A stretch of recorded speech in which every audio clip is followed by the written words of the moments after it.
We are now here in Nur Sultan. This is a new name of Kazakh's capital, and now there is here an Astana Economic Forum, very important and very famous event in the world of economics. However, not only economical issues are actual here, the other questions also very interesting. For example, the questions of peacekeeping.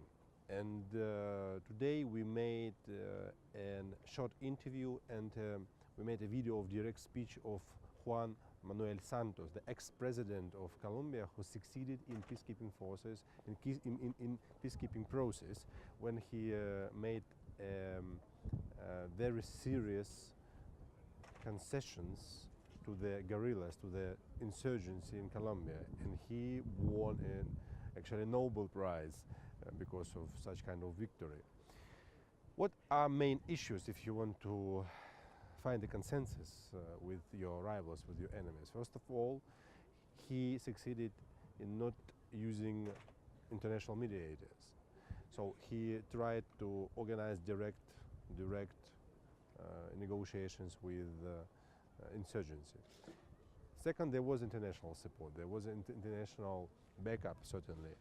But ex-president of Colombia, Juan Manuel Santos, he organized all these negotiations with the different presidents of the Russian Federation, US, who control Security Council in the Organization of United Nations.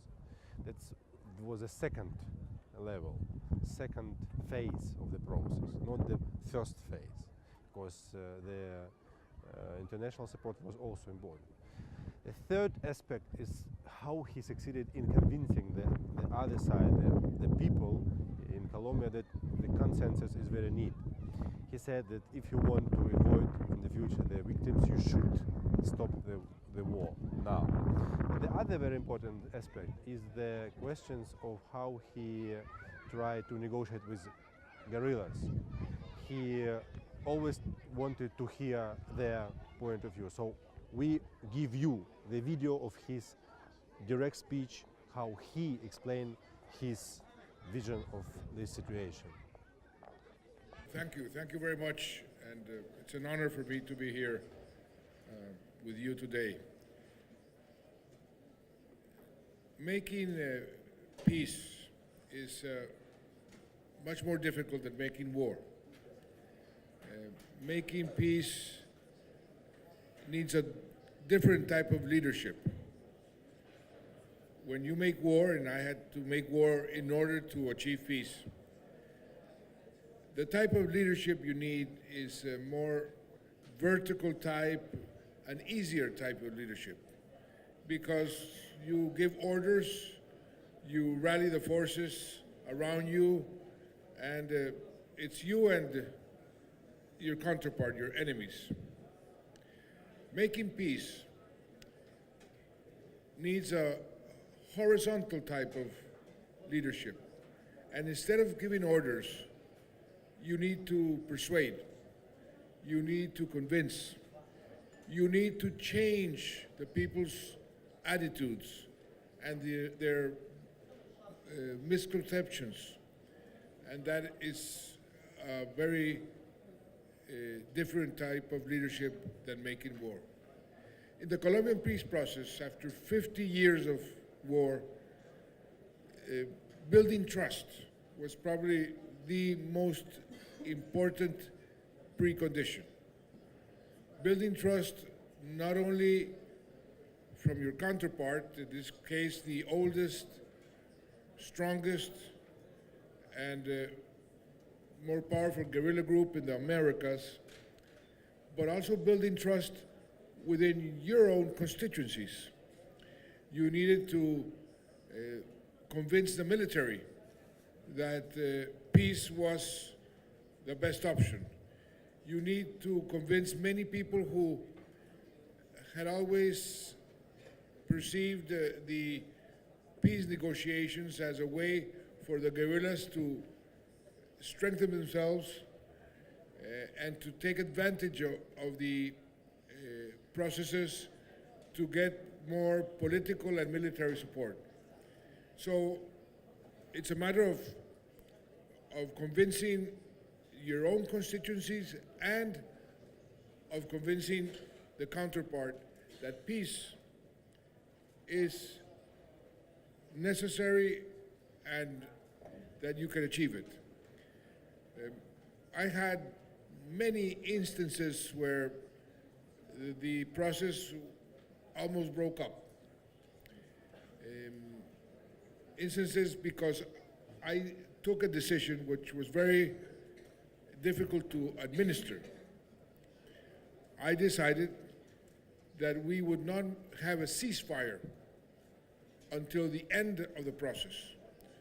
So I applied something that I called the Rabin doctrine.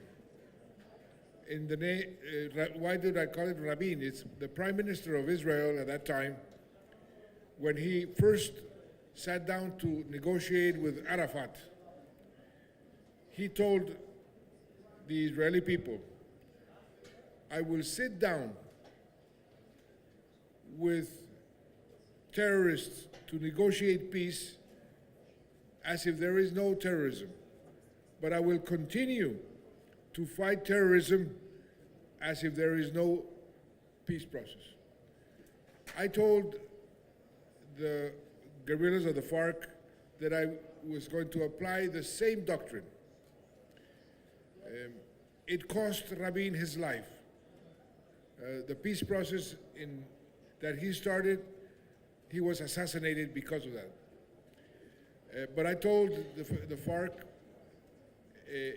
we will continue the war and it is legitimate for you to kill me, and vice versa. I did that precisely to convince many other people that I was not going to allow the guerrillas to take advantage of the peace process during the process.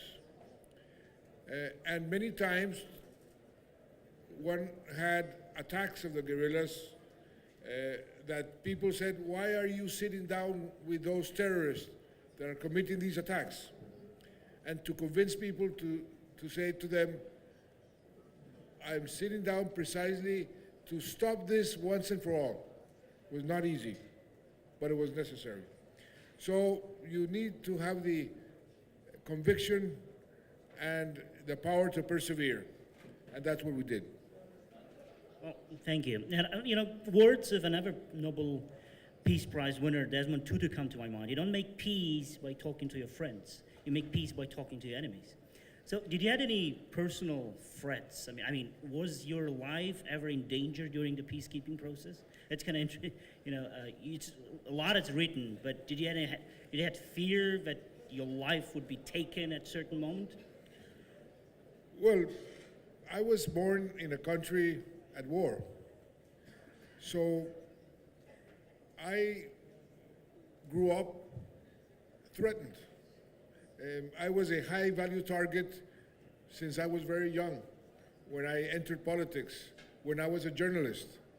We had to fight, when I was a journalist, the most powerful, most vicious drug cartels that the world has ever had. And I was threatened by them, so in a way, I got accustomed to that. And when I told the FARC, you can kill me, I knew that they would try.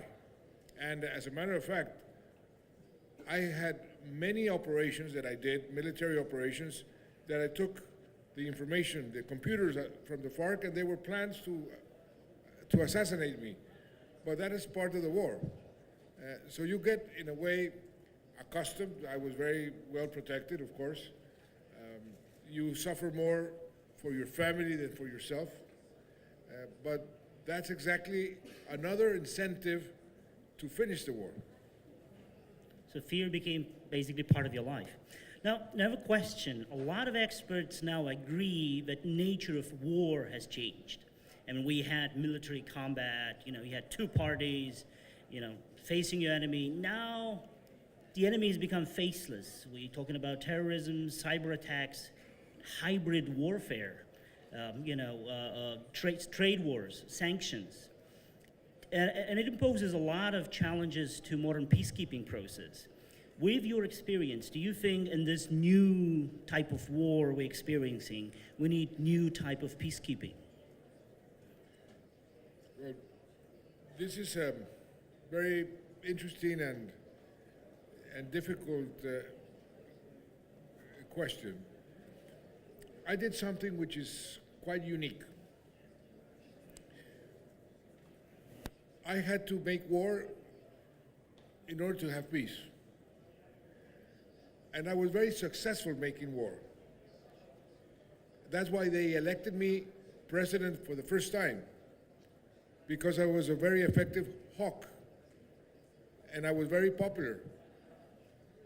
When you make war, as long as you win, you become very popular, because it's a very easy way to lead. Like I was telling you about the different type of leadership, you show the trophies of your enemies and people will applaud you. But I did something following the advice of a general who at the beginning of the experience as defense minister, he knew that I was going into war to make peace. And he told me, try not to see the FARC as your enemies, but rather see them as your adversaries.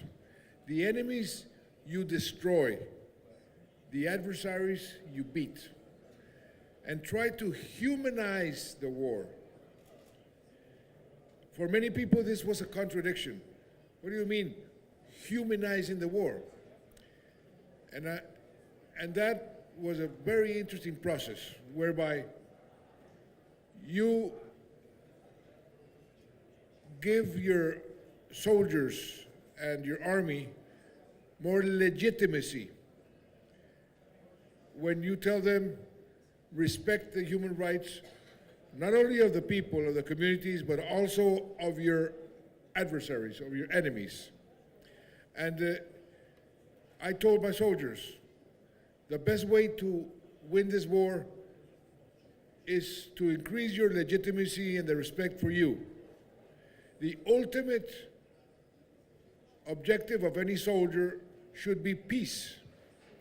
And you're going to live with your former enemies or your former adversaries because we are the sons of the same nation.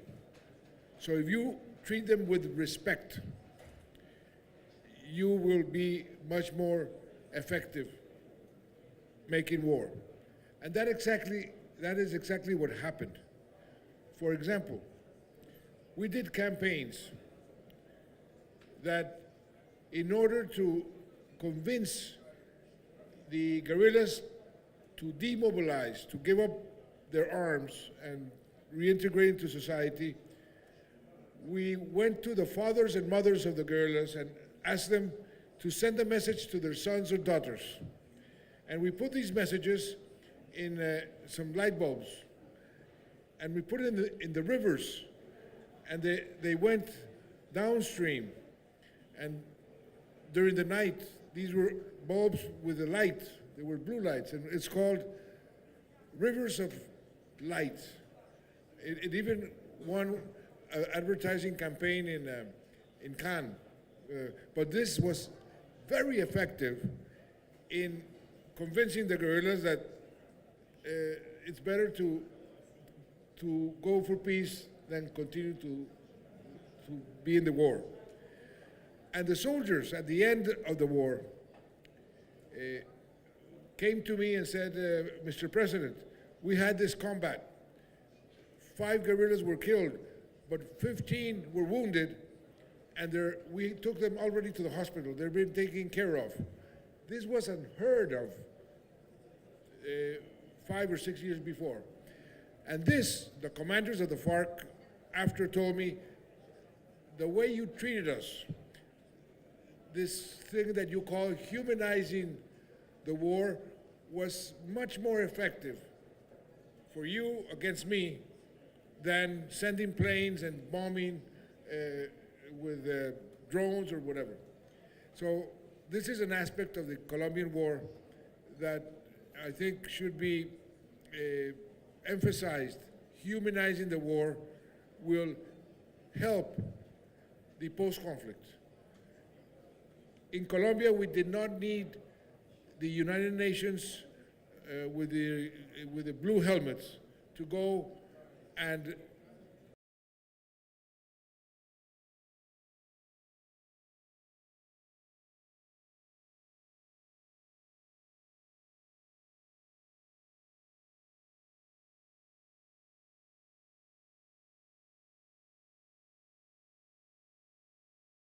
control the security of the areas where the guerrillas were.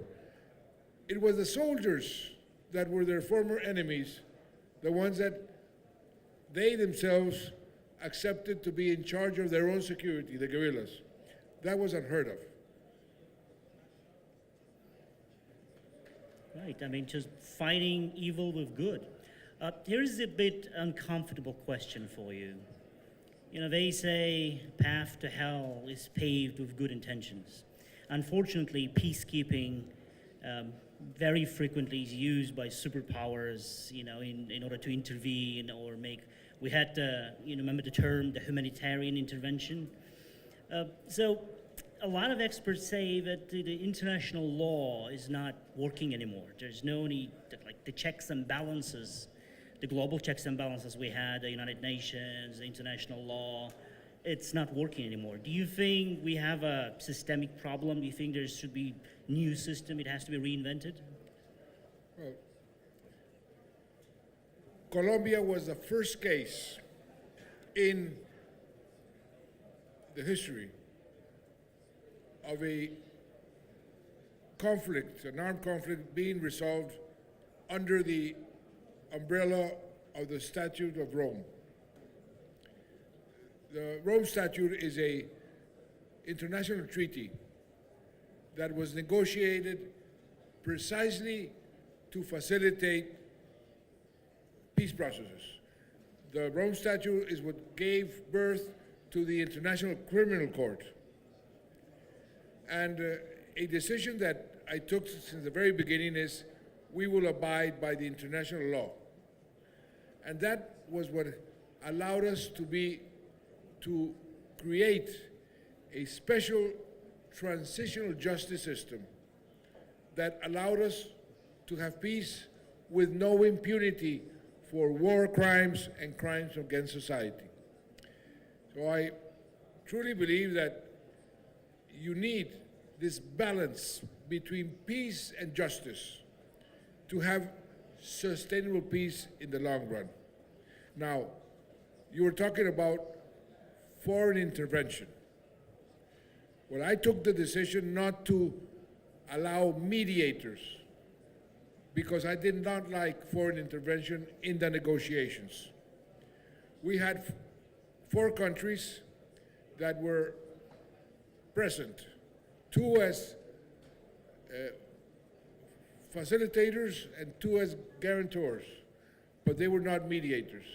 They did not interfere in the negotiation. And we negotiated a post-conflict that is supervised by the United Nations, but that is administered by Colombians.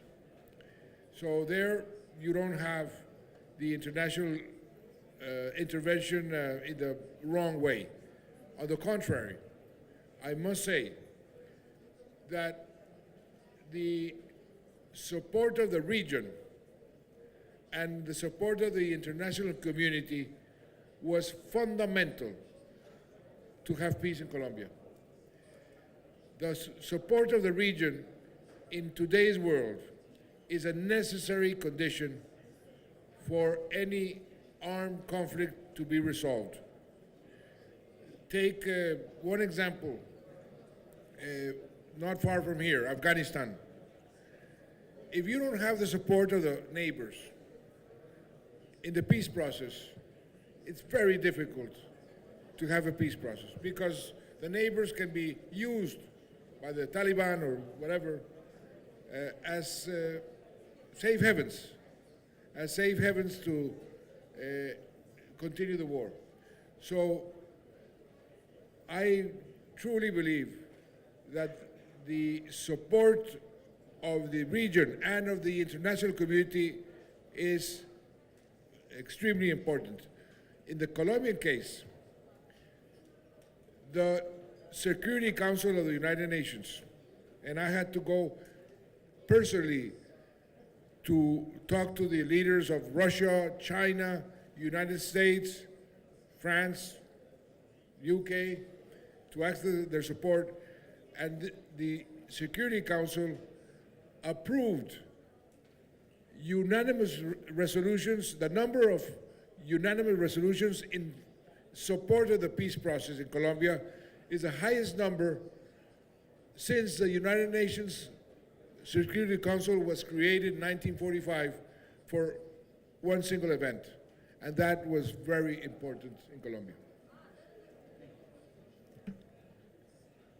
Post-war recovery, post-crisis recovery, is as much important as peacekeeping process. I mean, we're seeing a lot of countries, they've overwhelmed the war situation, but then they're not very successful in rebuilding the country.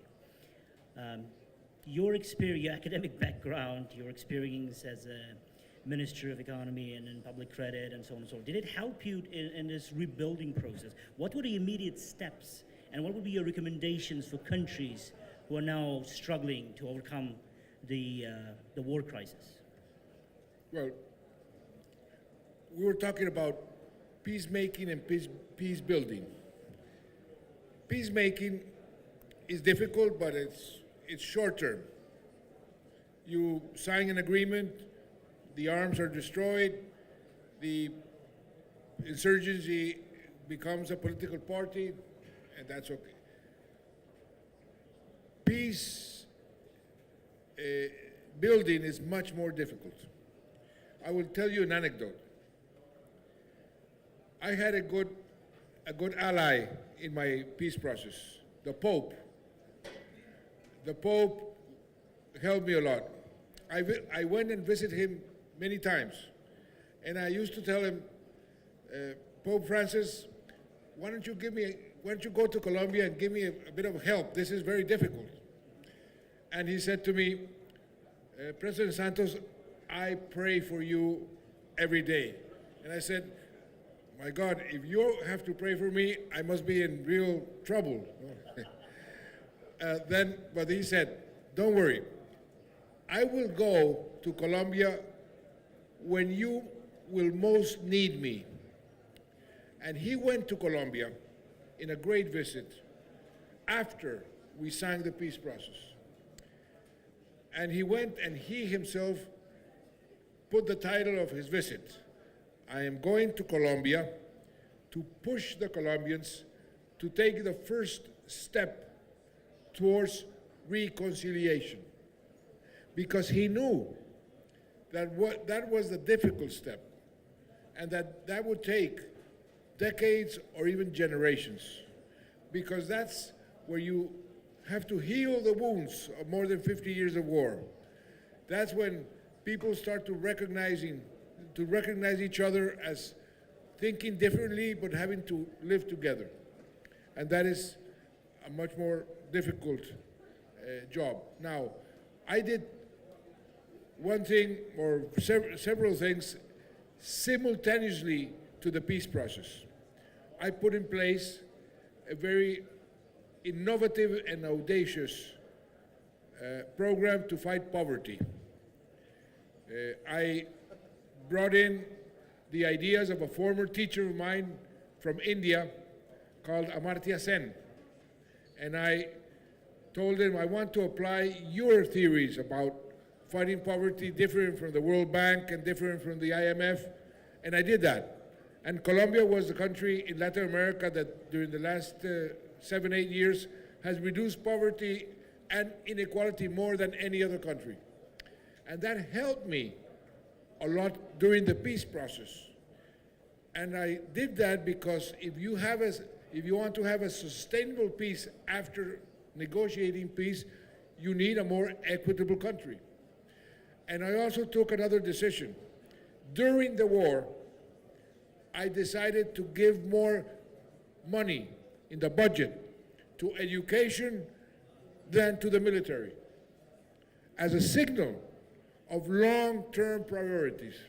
That also helped a lot. And I made education free for every child in Colombia from kindergarten to 11th grade during the war. And the signal to the guerrillas of the intentions of this social commitment was also very, very important to be able to achieve peace.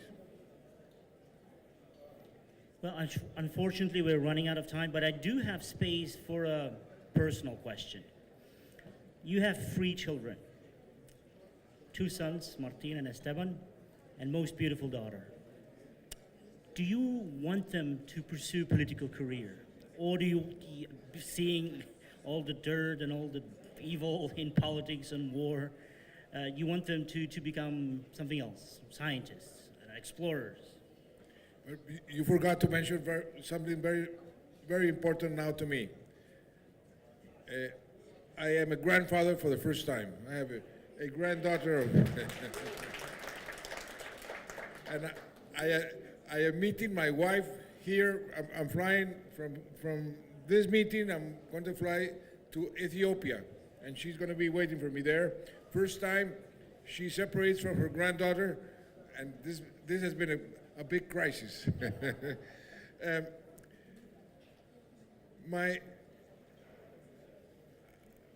Being sons of a president and going into politics is very difficult. Going into politics is difficult without having to be sons of presidents.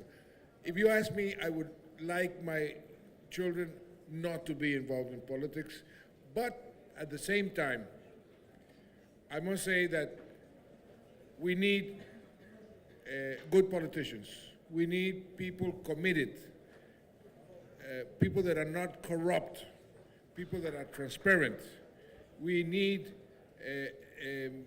people with high standards in politics. And if they decide to go in politics, I will not restrain them. As a matter of fact, if I tell them not to go, they'll probably go. That's usually what happens with your sons or daughters. But it's difficult. You have to, I say that you have to have a skin like a crocodile. No, the criticism and the difficult situations, you need to know how to handle them, how to sort of use, like the Japanese say, the jujitsu. When you're attacked, the energy you use to then respond with more energy yet. But good politics is what the world needs today. Unfortunately, we have too many bad leaders in the world that are destroying the world. This crazy position of 2 very big important leaders, the US and Brazil, of saying that climate change does not exist, for example. This is suicide. So we need better leaders. One single piece of advice for future generations, for all the young people in this room right now. I just came from the university. Yeah. I told the students, no matter what you do in life, politics or business, or in your day-to-day life, do what is correct, not what is popular. Well, thank you. Thank you, Mr. President.